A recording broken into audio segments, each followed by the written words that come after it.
New day. Today is Tuesday, May 15th. Actually, it's May 16th. It's 5:30 Mountain Time, and I don't know what part of the world you're in, but we're back in Utah today, and actually with some guests that are behind the scenes usually, but this is the first time they've been in Utah ever in their whole lives, Yeah. and actually in the United States, yeah? Yes. And they literally just got here. We just hugged probably 2-3 minutes ago, and I really felt that it was important for you to meet some of the people behind the scenes. Um, Shiv and I have worked together for 10 years. Approx. almost 10 years. And it's not just work together, it's more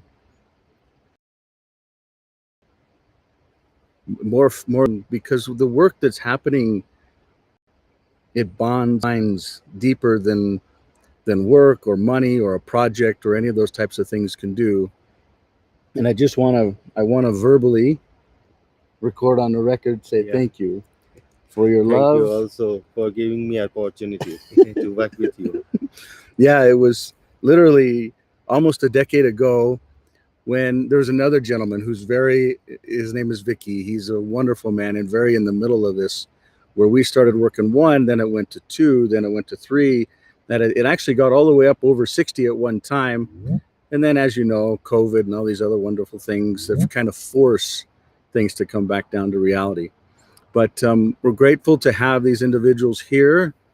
Shiv really runs the team, but Vigaz really runs the brainstorm around standing up projects that have either some structure to them, but he's the one that runs the teams that actually executes it. So on the development, on the code.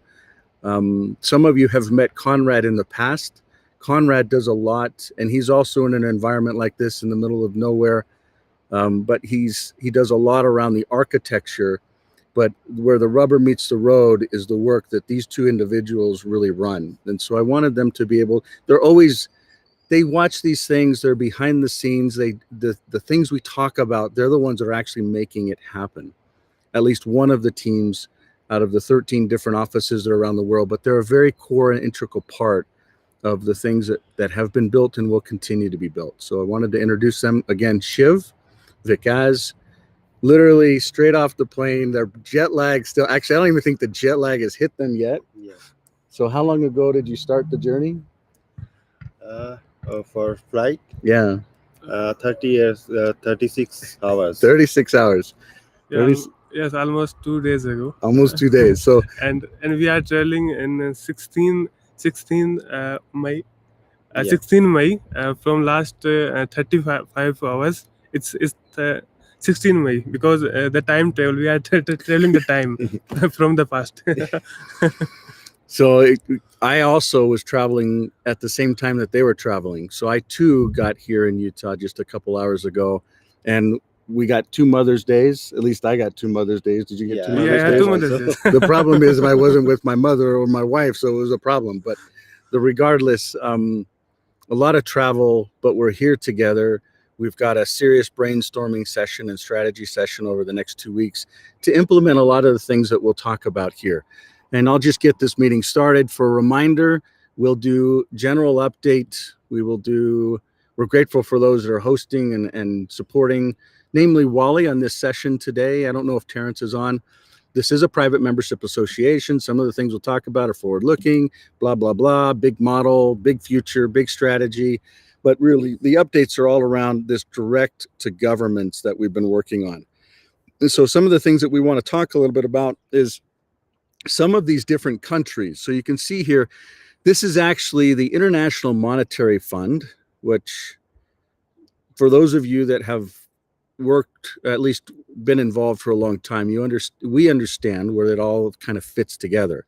But this is their chart on the readiness. I'm going to try and blow this up for you real fast. So I don't know if you can see this any better. But this is their chart on the readiness for the different countries that are within the Pacific Ocean. For those that are aware, we spent the last 5 months working directly with these organizations or these countries and literally traveling to them, meeting with them. Every single country that's on this list, we spent time with. Some of them, like Vanuatu, we spent a month with. Some of them that are very key to the area, like Fiji, I personally spent at least 3 to 4 months in different parts of it with different teams. The biggest thing we've been able to get alignment on is the Reserve Bank of Fiji is supportive of what this endeavor is all about. And when we talk about the digital world being able to enable different countries to be able to adopt their own digital currencies, their own digital dollars, their own digital assets. We've also been able to successfully incorporate within some of these ecosystems, not just digitally within the digital world, so to speak, from incorporation, but also, so for instance, let's see if I can pull up an example here. So I'm just going to go to the digital world. I'm going to click on this search button, and that pulls up organizations. I'm going to pull up one here. So this particular organization, Clear Assets, which you can see it's actually incorporated in the digital world. This is actually a unique identifier. It's also physically incorporated in Fiji, which will actually operate and allow certain operations to be realized within that ecosystem. So in my opinion, the last 5 months have been very tenuous and probably what most folks would think is not a core focus based upon what we're within decentralized infrastructure. So we're a technology company, right? Or companies that focus on decentralized systems, whether it's building the front end, so access devices or apps like Digital Life or Clear Life or Fiji Life or Vanuatu Life or Tuvalu Life. But it's really these apps in the front that helps individuals or citizens within different countries to be able to start using and embracing the technology, especially those that have not been banked, or they may be a part of the world where the financial systems, for instance, we went into a particular bank, I won't be specific, but it's in almost every country within the region. So it's in almost every one of these countries here. And it's actually based out of France, believe it or not. So if you back up and you look at how the banking systems and the financial systems and the foreign exchange systems work within the Pacific, when I say the Pacific, I'm going to be very, very specific about the Pacific. I'm talking about these nations right here. So you can kind of see down at the bottom, you can see the different flags. You can see kind of an invite schedule as we're working through them. And what's beautiful is not only the governments themselves, which is multiple different departments, but the financial systems, which are separate from the banking system. So for instance, the financial reserve system may have to basically approve things so that financial systems can adopt them based upon conformality. So is there anti-money laundering? Is there know your customer? Which these things all tie to what we all know as the Patriot Act in the US that then cascaded across the world. And then we see certain things and restrictions within the physical movement within some of the COVID restrictions. So for those that have been on long enough, we talk about the digital world, the physical world, and the biological world coming together in such a way to actually track and enslave humanity. And what the digital world is a countermeasure to that. So the individual, all of that can happen because it's inevitable that those things are going to happen, whether we want it. I personally don't want it, but the reality is it's going to happen. The digital world, the physical world, the biological world, they're all coming together. Did you get a PCR test when you went in and got scanned for COVID? Did you put something up in your nose? Have you taken a swab in your cheek? Those are actually DNA tests. The biologics are tied to a digital database of who you are, your name, your phone number, your address, or your date of birth. Three of those four, if they got those, they digitally can track biologically who you are, and then they'll link in the physical world. So for instance, these individuals and myself have just traversed many time zones. Literally these guys came all the way around the world, like 36 hours of traveling. I was only 30 hours of traveling, but we physically moved through ports and we had certain things within these regions where, maybe it was a passport, maybe it was a real ID. So when I say real ID, I'm talking about a new machine that is at the different waypoints that they actually put your ID in, it scans it, and it's another way of conformality. And so really what we're talking about are centralized systems that are forcing a certain process for people to comply with. The goal is to get a digital ecosystem that basically bridges this divide. I'm going to pull up a real quick chart here because this is the balancing act that we're finding ourselves on. Is on the right, you've got government, centralized controls, policy, structure, etc. On the left, you have folks that maybe they want privacy or security or freedom that's separate. And so we find ourselves in the digital ecosystem or world in the middle trying to create an element of balance between these two ecosystems. And so the goal is, how can we use technology to actually cryptographically, so like we talked about here, notice this key here, this is a cryptographic key that actually identifies a company that then can have individuals, so you can have managers. Notice this manager here, is actually an individual that can validate who they are. There can be members, there can be assets. And as these members and assets or managers actually grow, they can cryptographically prove which is bigger and better. I shouldn't say it that way because it's not all about being bigger and better. It's about building a system for the future millennium where humanity can actually trust. So you don't need to know who's on the other side of it, but you can trust and verify that certain things are occurring, that they are who they say they are, that a reputation is actually valid, so to speak. So notice the reputation in this particular ecosystem is based upon an organization. And you'll continue to see these measurements get more mature over time. But the individual will also have a reputation. The assets will have reputations. And as this continues to mature, just like we come to rely on, at least in the United States of America, this thing called a FICO score. So it's basically an organization that says this is how you're going to rank it based upon these data sets. And so the point is how can we use technology to cryptographically prove who an individual is throughout that process? So, hi, buddy. Hi. This is Hayden. It's nice to meet you. Vikas? Yes. It's nice to meet you, Vikas. What's your name? Shiv. Shiv? Lots of time To meet the both of you in real life. It's about time, man. Yeah. He doesn't know that we're streaming, but it is good to have him in air because he's not going to be around for another couple more weeks. He's heading out. So, Very cool. All right, so really, it's good to see you, Hayden. you too. Now you're recorded for forever on lots of different channels. So we hope you understand that the goal for the digital world is to find this nice balancing act where these types of systems can actually be introduced into the physical, the digital, and the biological ecosystems. The goal is to have the individual own their own data, biologically own their own data. Who are they? How does DNA change, or what is it over times of generation? What happens when you link it with this herb or this vitamin or maybe this concoction? And I'll just leave it at that.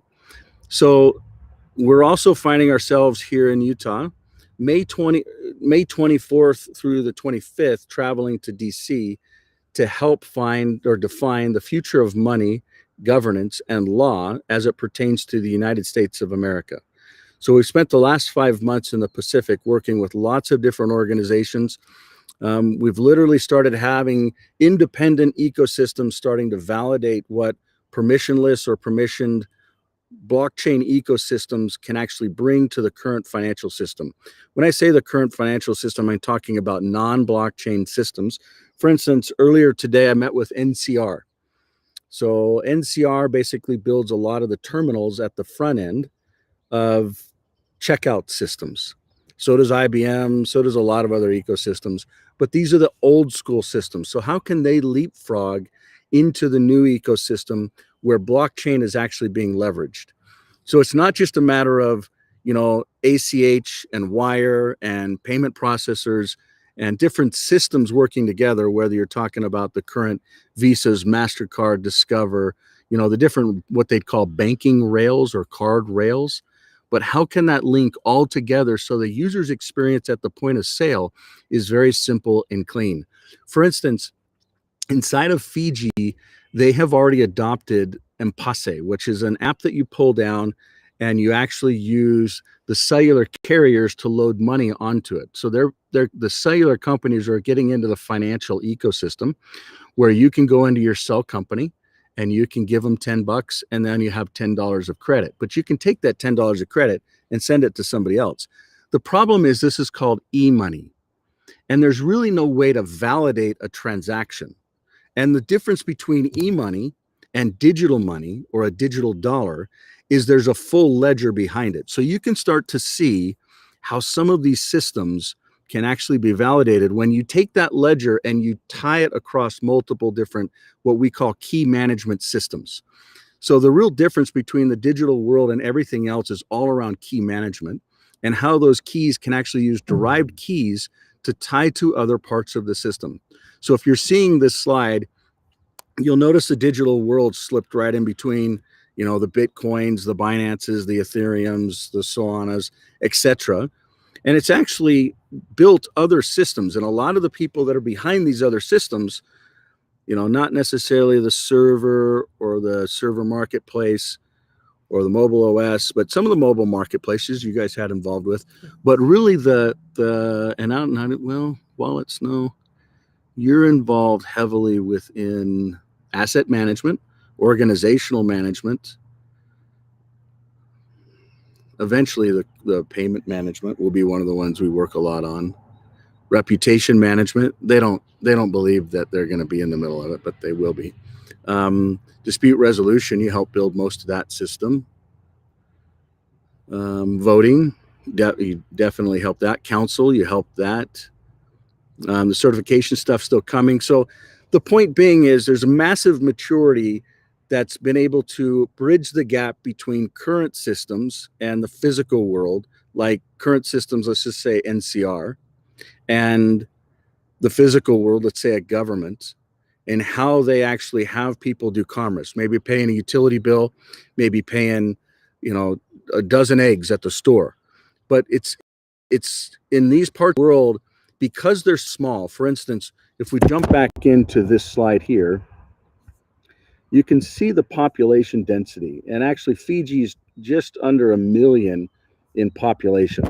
So it's easy to roll out systems. That's why New Zealand and Australia, I believe, are actually two of the targets that the current centralized secret combinations are really targeting. Any of these colonial countries that have already been under that control, and I'll say Canada, I'll say Australia, and I'll say New Zealand, are really good examples of systems that have already been taken over and rolled out. But these countries here are not the same. Most of them are actually very sovereign and independent. Look at Samoa, look at Tonga. These are countries that literally never actually gave away their sovereignty. Some of the other countries, such as Vanuatu and Fiji, and New Caledonia is not on here, but they should be on here. So New Caledonia. So New Caledonia just said, you know what, French, we want our land back. We're independent.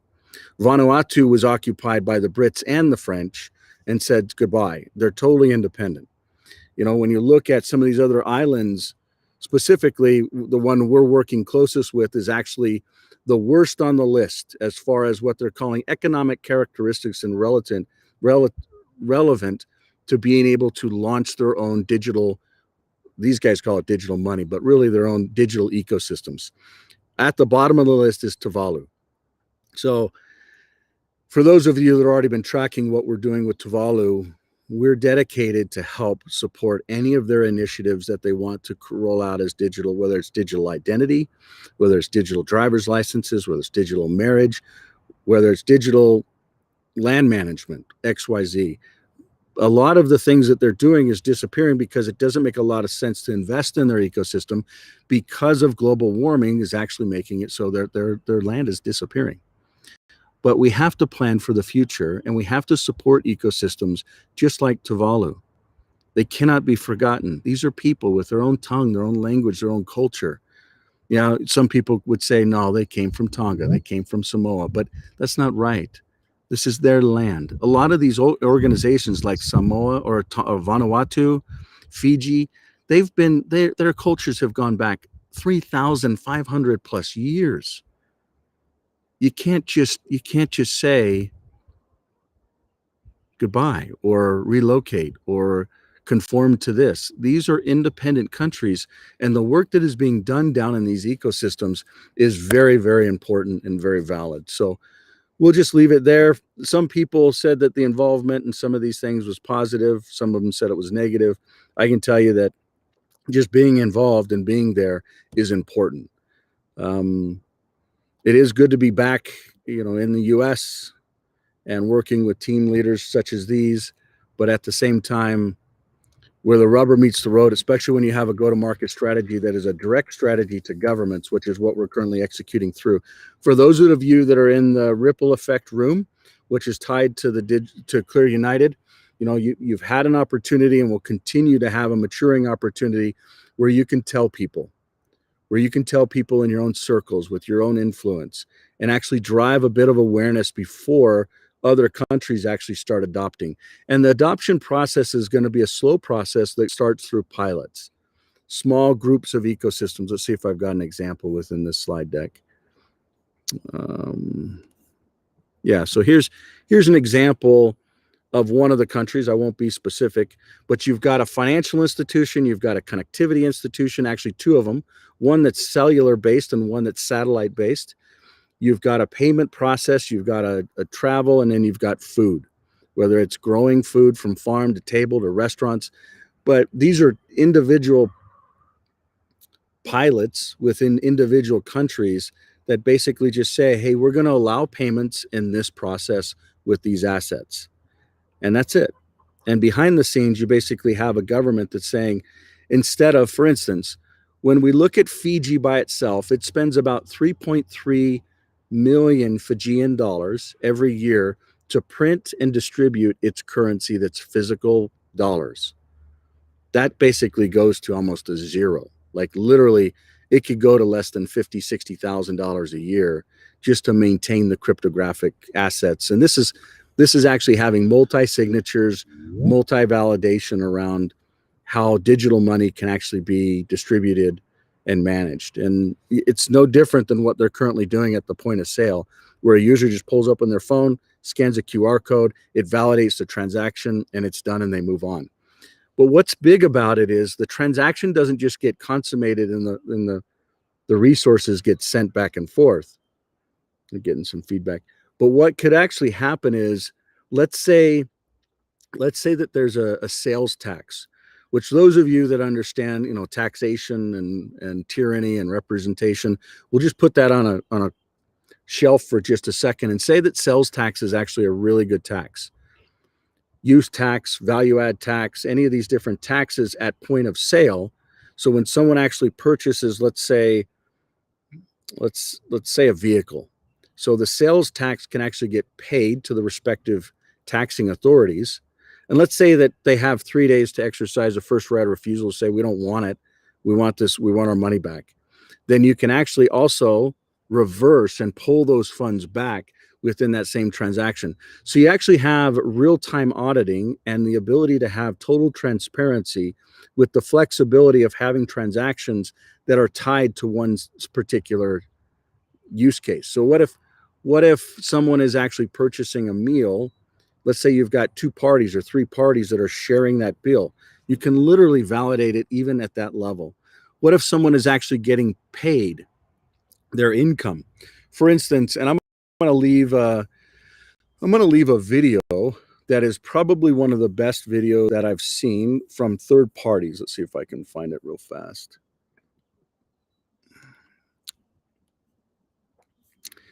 If you haven't,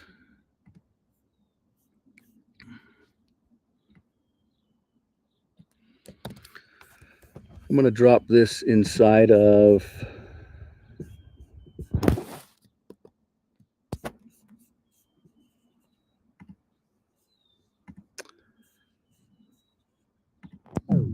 some of the chat systems.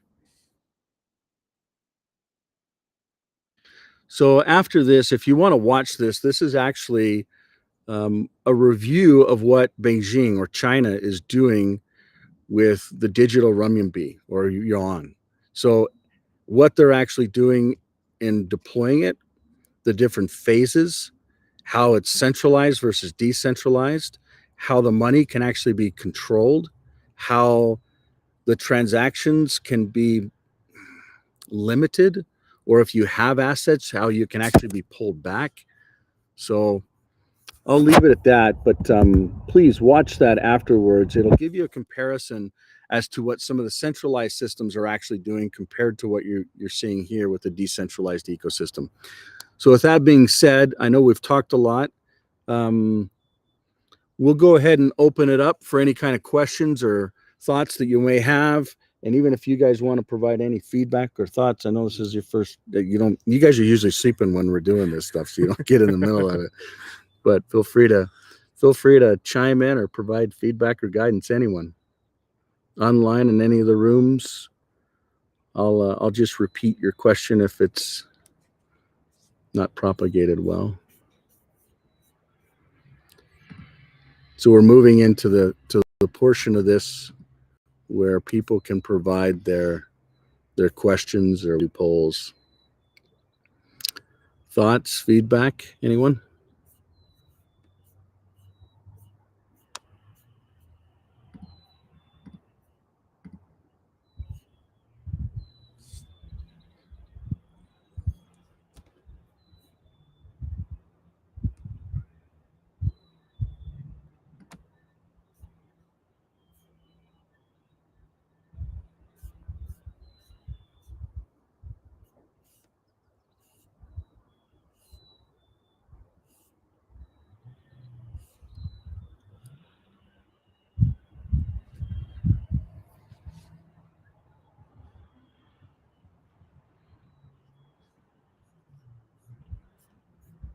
How about Shiv or Vikas? Do you have any observations? I know this may be not something you want to be involved with as far as this facing side of it, but what's your observation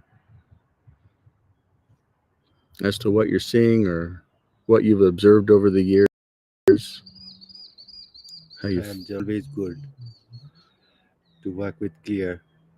And always Mike is doing anything for world, and now they are on track for with digital world, and we are building lots of things to our world. They have good things to do, and yeah. I don't know about you, but when you have team members that sometimes, I don't know if you've run a business or if you've been a part of a business, but sometimes it's difficult to keep people motivated and engaged, or to show up, or to care. But that's not the case with these teams, with these individuals. It's every day. What task do you have for us today? Even every night. Yeah, every night. Every night. But it's the attitude and the ability for these folks to just want to serve and want to get involved and want to just build out the next code. I'm trying to get them both into the video feed here. I'm just grateful for the opportunity to find such spirits and souls, and just to be able to work with them, especially in their own part of the world where their life is very, I think it's a very good example of how humanity has lost its way but could be able to find it again. And I also found that in Fiji, and a large portion of the population comes from the same roots that these individuals come from. When I was in India, in Jaipura and Rajasthan long ago, probably 6 years ago, 5 years ago. 5 or 6 years ago, these guys took me to different parts of Jaipura and Rajasthan. Namely, one of the things that stood out to me the most was they took me to a sacred temple where Hindus and Buddhists and Muslims all basically intermarried to stop the fighting, to stop the different cultures, and to love one another. The love in the culture that I saw there and in Fiji is very humbling. It's humbling for me as an individual. It helps me to be a better person, and in turn know that there's goodness out there all throughout the world, especially when we see fighting and wars and rumors of wars and just different cultures that are, as you know, my dad way. And one of the things that he lived in New York, downtown in Manhattan area, always told me, Mike, such a doggy dog world out there.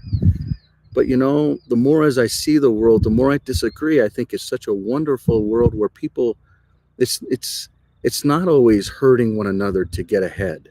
It doesn't have to be that way. And just being able to, for instance, this guy here has seen me many a time say, no, that's done wrong. You can't do it like that. Or, you know, it's that's not it. You're not seeing it. You're not getting it. It's gotta be this. And he always has this level head that just says, okay, Mike, even if, and I'm still like, we just wasted 2 days, or, you know, we've got to get this done. This work is important. He's just balanced, just continually balanced. And then Vikaz over here is like, well, what does that actually mean? What does it look like? How does it work? How is it? And it's just, these are the people that will be the reasons why these systems can actually get stood up. And, you know, even if this is just version 1 of these systems, that's okay, because we need something where the world can actually understand what decentralization is, where the separation of centralized systems isn't something that is just pushed into society, where cultures and countries and people have the choice of being able to provide privacy. But it's not just about privacy. These decentralized systems actually create systems that will remove fraud. They will have forensic systems that will have maturity at a level that the current centralized systems dreamed of. Like, they're talking about anti-money laundering because you know your customers and you're looking at these types of transactions and you can push this. The systems can automatically know that. You don't have to have somebody reporting it. You don't, I mean, it is literally the future of transactions and financial systems. And I know that over the years, it may be really weird to be a part of something like this and to see, okay, we're building a server operating system. Now we're building a mobile operating system, and the marketplaces and the apps operate similarly, but they're on different environments. And now we tie it to this decentralized architecture where they come together. Let me see if I can show you the model with that. I mean, on one hand, you know, we're building an OS, an operating system here, then we build an operating system here, then we have apps on it. We put this whole model together, links it together. I mean, we're talking decades worth of work with a strategy that is really, it's probably going to take 30 years to roll the whole thing out, at least to provide a choice for humanity. The good chunk of society won't actually want decentralized systems. They're going to want centralized systems.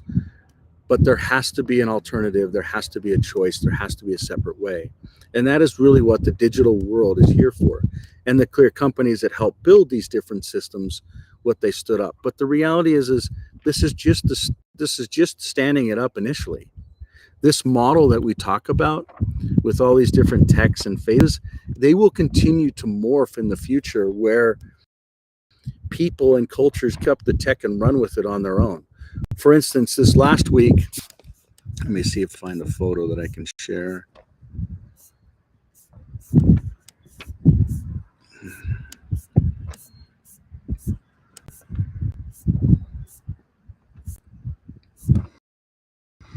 Well, maybe not there.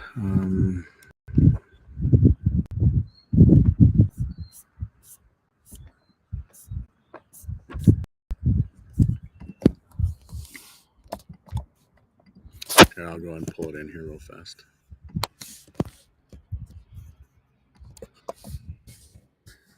So this is a key meeting. These have basically been building centralized fiat systems for well over a decade. As a matter of fact, this gentleman here has even much more software development history than I personally have. You know, he's got 29 years in software, and this is software that's being developed for the Pacific out of Fiji, wonderful team, wonderful heart. They understand, the realities around what they're building, but they also know that there's a better way, and they also know that there's a way that they can build it on their own. So when we talk about open source, it resonates with them. When we talk about decentralization, it resonates with them. They may not how it was going to be implemented, but now they do. And I can tell you, their hearts are good. Their technology is aligned. They're doing the right things for the right reasons. And we're honored to be able to work and build with them. There's an individual, and I won't be specific with names at this stage, but there's an individual inside of this photo that for the last 4 to 5 months has literally been helping to build and facilitate the doors that are opening. So lighting the way, helping doors to open at the right with Parliament. Maybe it's with the taxing authorities. Maybe it's with the Reserve Bank. Maybe it's with different countries. Maybe it's with different tribes. Maybe it's just a simple understanding the cultural differences. But there are people that have dedicated their lives inside of this photo that have not just made a difference recently, but will make a difference for generations to come. And I just, without saying, recognize them. I want to tell them that we're just appreciative of who they are. And I don't want to recognize names or say names from a safety standpoint at this standpoint, because we're still in the middle of rolling it out. For those of you that are aware, we provide updates to keep everyone abreast or apprised of what it is that we're doing, so that oppression doesn't happen. But those are two separate words. But basically, just wanted to make sure that even while we're building the vehicle, we can still explain where it's going and what it's doing, so to speak. So we're grateful for those that played a role within this chapter within the Pacific. It will continue forward. The doors and the opportunities that have been opened there will literally create additional phases. Like we've already seen, if you go to Digital World and you just look at the different nations, you can kind of see the phased approach here. So you'll also see this continue to mature over time. Here's another view of it. But you'll see, different apps and different things that will continue to pop out around wallets and around life. So thank you for your time, for your attention. If you do have questions, feel free to ask them at this stage. Otherwise, we'll wrap up. Anyone? Thoughts? Feedback?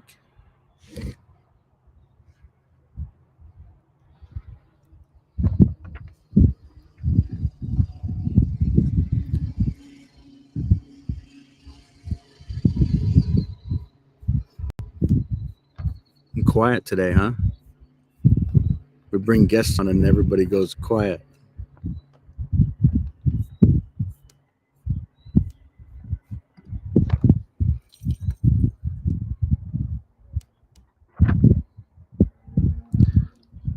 Bobby, Brian, Danielle, James, Margaret, Kurt, anyone? Thoughts? Feedback? I don't know who the care side of it is. That's a one room.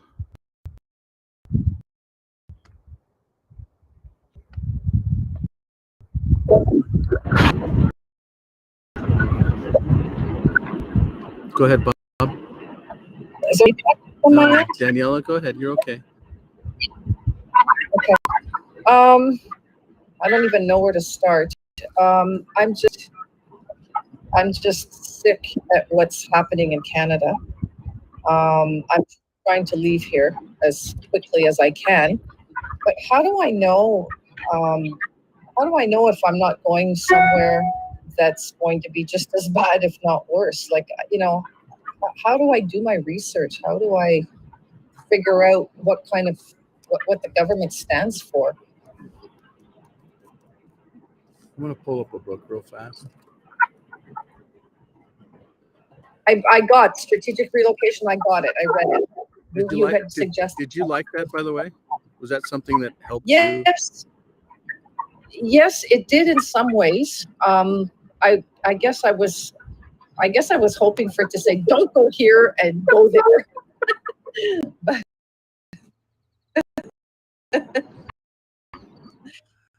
Let's see if I But can. yeah, I did get the book, and I think I'm going to reread. So, and a lot of his stuff is mainly it does have a lot with Canada, and it does have a lot with the U.S., but it's also but I can tell you that this author, Joel Skousen, is 100% aligned with truth and with providing freedom and sovereignty. So the content and data within this book with strategic relocation, which he's actually, I think he's got 4 different editions out now. This is the 3rd one. Very good content there. You're not coming across it here at all, Michael. It might be because there's feedback on your side, but let's see if. Well, let me mute myself. No, I think it might be some of the others that came off mute. Bob, if you want to mute just for a second and then come back on if you've got a question, bud. There you go. Okay. Danielle, you can come back on. Okay, now we're to go. But Bob, please don't feel free. You can ask your question in a second, bud. So I guess to give you a direct answer, you're a very wise individual that is very educated and very learned, and you've traveled the world. You've lived in different ecosystems. The biggest guidance that I could give you is to spiritually find peace. Okay, that's my answer, because I feel so good in Costa Rica. I feel like I'm home. And go ahead, finish what you were saying. That's just it. I mean, that's it. You are so brilliant, and in and of yourself. One, trust your instincts, trust your feelings, but spiritually ground yourself. Get in the right place, ask the right questions. To be very discerning with the data that you receive, especially when you're searching it online. But I can tell you the data inside of this strategic relocation, the content there is the best I've ever seen in my life anywhere, because of where he's coming from spiritually first. But all I would say is, I don't know if your companion or husband, I don't know the relations there, but usually we'll make decisions better if we do them in a couple, in a pair. In some cases it confuses other things, but that's because other problems are there. But spiritually get in the right place, and you will know where you're supposed to be. You'll know where you can add the value, where you can serve, and where you can be at peace on this earth. And I would say it's not as you think it is. I know Canada, I read an article this morning, or one of the newsstands as I was traveling through an airport, that said, you can put clarity on this, I don't know, but it's so sick of Trudeau that they want to literally succeed from the actual country. I sent you that. Oh, was that you? I sent you the article on Messenger. Yeah. Let me see if I can find it, or maybe throw it inside here. I mean, or maybe even just explain. Well, it's people are there's actually 4 provinces that want to secede from Canada and join the U.S. But right now there's so many problems in the U.S. too. Everything you just said about peace and spirituality and serving, and that's exactly what I'm looking for. Community, and I don't find that here right now. And that's how I felt when I went to Costa Rica. I was just blown away by the level of, it's selfless service. These people, they just make you feel like you're part of their family, and they'll do anything to help you. And I don't know, I just felt really good there. Sometimes there's a humbling process, a pride cycle that we all get through.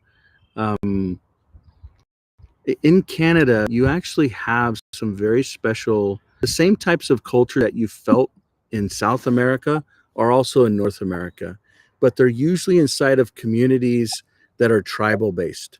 And in Canada, believe it or not, you have many different tribes and cultures that have already they've gone after the government of Canada and said, what colonialism did to this generation was wrong. how they molested this, how they killed this, how they separated that, how they changed. And, I'll be specific. In a lot of these different cultures, particularly indigenous tribes, vaccines are not something that's new. It's very, and becoming sterile from vaccines is a known fact. And for countries, even Canada, they've written hundreds of millions of dollars in funding for things that were proven that were done wrong. And there's tribes that straight up say, we're done with Canada and we want to be on our own. And then you know what Canada says to them? That's okay, you go do that. And get off of our roads, get off of our healthcare system, get off of our court system. You go build your own. For instance, the Navajo Nation, the Chickasaw Nation, the Cherokee Nations, all of these different ecosystems, they have their own emergency services. Some of them don't even have it. They have their own services. Some don't have it. They have their roads, so to speak. They have, and really what you see is in these wealthy countries, they basically use things like, the World Bank and International Monetary Fund and third-party funding that are really tied into secret combinations. For those of you that have seen me talk about it before, I mean, really what we're talking about is this right here, where different combinations basically work together to take over governments. And if you take over a government, you take over the ability to create money. And if you can create the money, you can create rules. And that's effectively what you're seeing in Canada. But don't be fooled.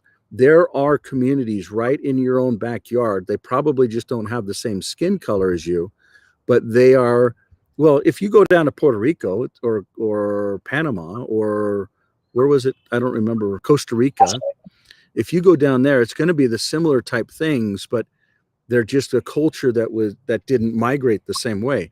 But what you're finding is the family unit is a part of these communities, and that is in and of itself brings peace. And because of these communities are tied to family and their humor ecosystems, growing their own food, so they're not as, for instance, in COVID, a lot. Say again. Or are you just concurring? Is that what? Didn't say anything. I'm listening. So in a lot of these different cultures, they actually were just fine. They just started growing food a different way. They started living a different way. But I would say this index went up. The peace index went up. And I really feel like that's the core of your question, is like not to have a government that's overreaching and not to have that's actually taking from future generations by design. It's actually their intent. It's their plan to literally it is their intent. I can see it. It's blatant, and I don't understand why more people aren't seeing it. But for me, it's blatant. And I worked with a chief of the Galantan clan in BC for about 8 months this past year. And, he was just an incredible man. And the horrors that our government has inflicted on his people, I can't believe it. Makes me cry, Michael. I don't know. I don't understand. The horrors, and then the Pope going there. Oh my God, this past year. It was, oh my God, just devastating for all of them. And I'm just ashamed that we do this to these people. I can't wrap my head around that. The lack of respect, love, the lack of dignity that they, I don't want to be a part of that. I don't. Yeah. It makes you want to ask, why can't we just love one another and just get along? And why can't we? We could solve every single problem on this planet. There's not one problem that we couldn't resolve through love. I just don't get it. The problem is the secret combinations and the folks that want to control others. If that were to occur, they wouldn't have control. because No, they wouldn't, of course. yeah, and that's why decentralization is a true and correct principle. The ability for someone or a culture or an ecosystem to govern itself and to actually have its own self-reliance. For instance, this man that sits right next to me, inside of COVID, his father was vaccinated and passed away shortly thereafter. Oof. He is the man of his family and his land. And I would say he's actually very self-sufficient, very self-reliant, very, and he travels once a week, 3-4 hour drive.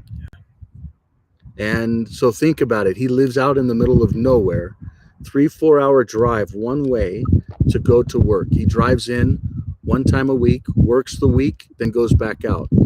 But kind of like this farm that we're on here today, where we've got the ability to have fresh eggs, fresh lamb.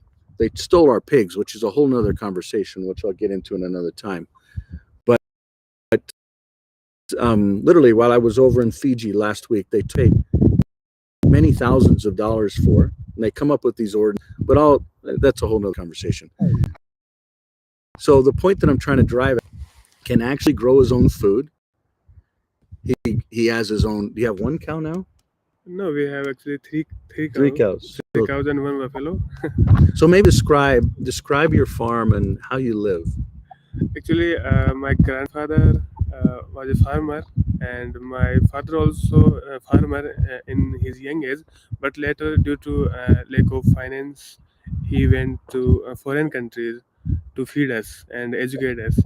And we also farm. I'm also a farmer in my background, but after my education, I went to Jaipur in a city and learned software development and joined the SEO team. So basically, we are farmers. My family belongs to a farmer family. I belong to a farmer family, and we grow the things that we need, and we keep buffaloes, cows, and other other things that we can supply the chain system for food and milk to the people who needs it. How much of the food that you eat is grown on Uh, your farm? in a year, we grow around 5 or 6 type of foods. 5 or 6 type of foods? Yeah, and like wheats, rices, and some vegetables, and bajra. What percentage of your food do you actually consume from your land? Or if let's say that some of the things that the speaker's talking about, could you actually really live from your own land? No, government is not doing anything. Actually, we are not feeding our families on the farms. Mm. Uh, Everything is taken care by government, and they are putting back as to in terms of finance. They want they don't want that we grow up. They don't want, because they want a voting system where we can support government just for a few bucks, something like that. So so in simple words, government is not supporting us directly. And so for generations, you've been able to live off the land. But this current generation, it's being taken from you, the ability to self-sustain.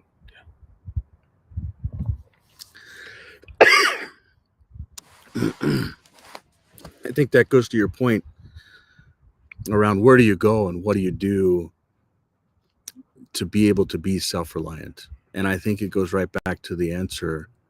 Self-reliance has to come from us individually, as individuals, as parents, as husbands, as fathers, as mothers, as nurturers, as family units, as communities. And whether we humble ourselves normally and remove pride and remove ego, it will, in society, there's this pride cycle. It just continues to recur. It will happen whether we choose it or whether it's forced. And these centralized systems are one of the things that will actually force it faster than anything else, from my perspective. And so your question is very valid. And I wish I had a solid answer for you.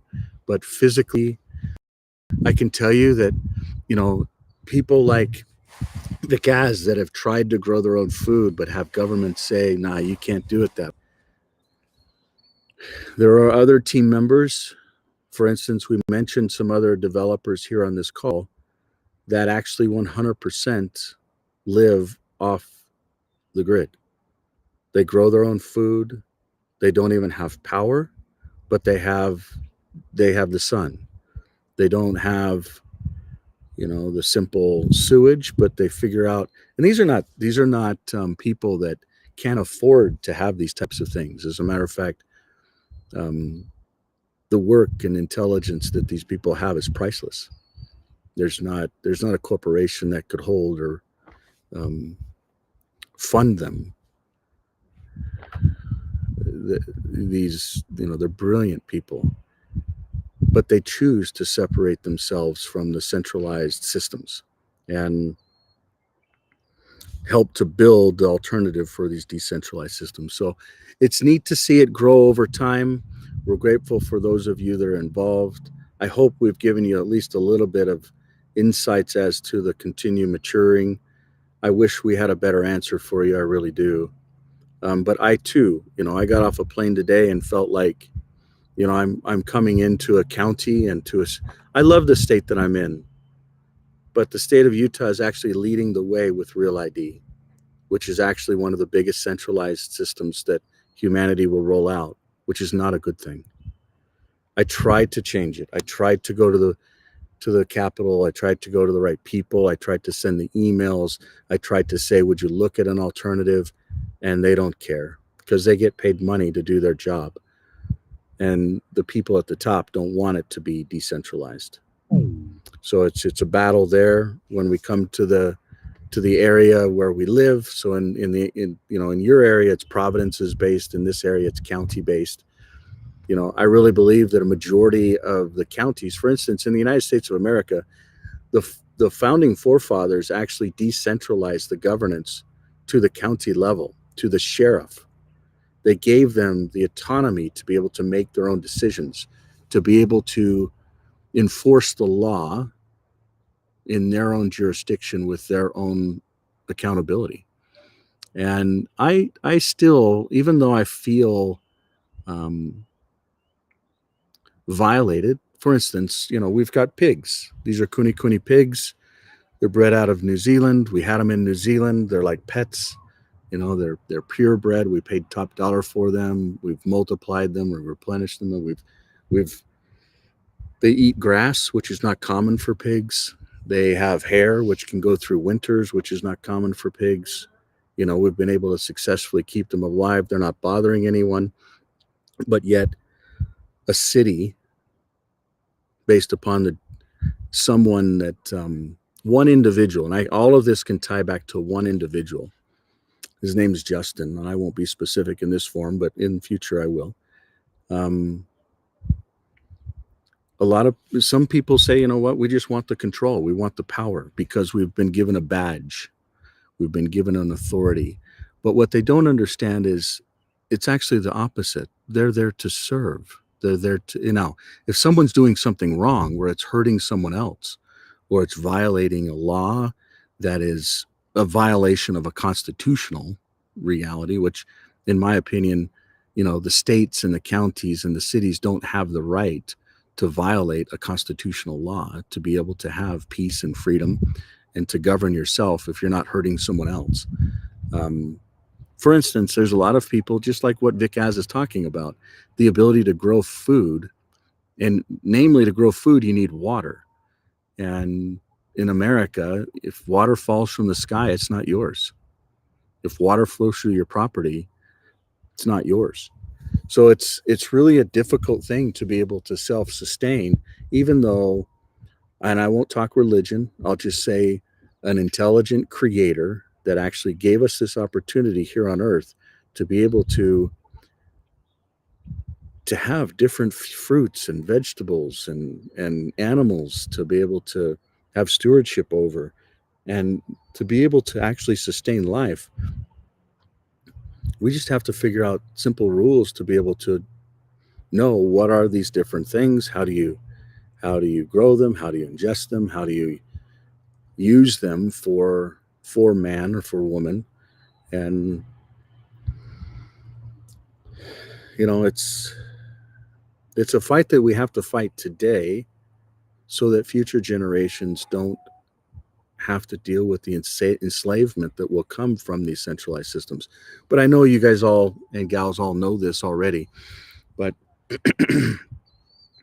don't know. I wish we had a better answer for you other than spiritually look inward to make sure that you're in the right place doing the right things. And you will know what that is. You will feel it yourself. But all I would say is act. Now is the time to act. Don't procrastinate. No more analysis paralysis. If Yes. it's time to act. Don't wait. Go. Do. Time value of money is going to get worse. The inflation is going to continue to inflate. Don't worry about that. I want to thank you for the short conversation for last week on goldbacks. Thank you. Yes, great alternative. It really is. It's a good way to be able to preserve. Know that there is some fees that you'll pay to get into it, so just be careful with that as well. But okay, Bob, you had a question, and then we'll go ahead and allow anyone that had another thought or feedback. Go ahead, Bob.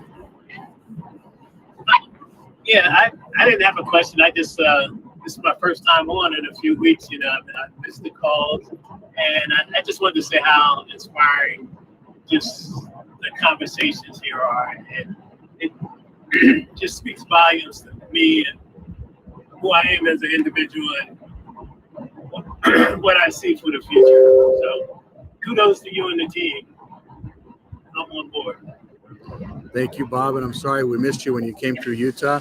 And here's a chunk of the team leaders, and we're grateful to have them here with us, and just blessed to have them not just here in Utah now, but their hearts and their commitments long term. And I mean, they've sacrificed, they've committed, just like everybody else does, because they see the big picture and the long term viability and the importance of this work.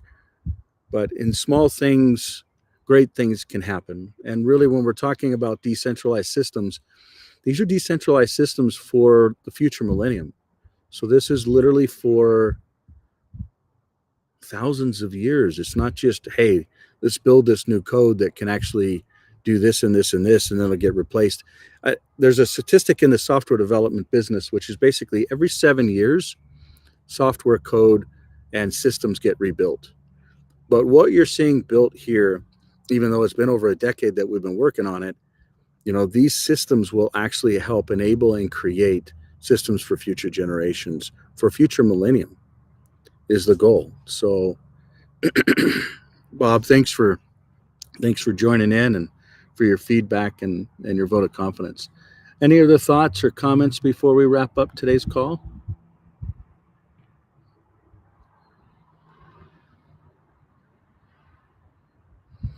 If not, I just want to again thank these two people that are sitting next to me, Shiv and Bikaz. They weren't planning on doing a video call after 36 hours of traveling, but it's just been an honor to know them, from them, and to serve all of you with them. And we'll leave that tonight as the sun goes down. May you be blessed in your own part of the world, and as decisions and really questions need to be asked, may you be able to ask the right questions in balance within yourself and within your family and within your culture or community.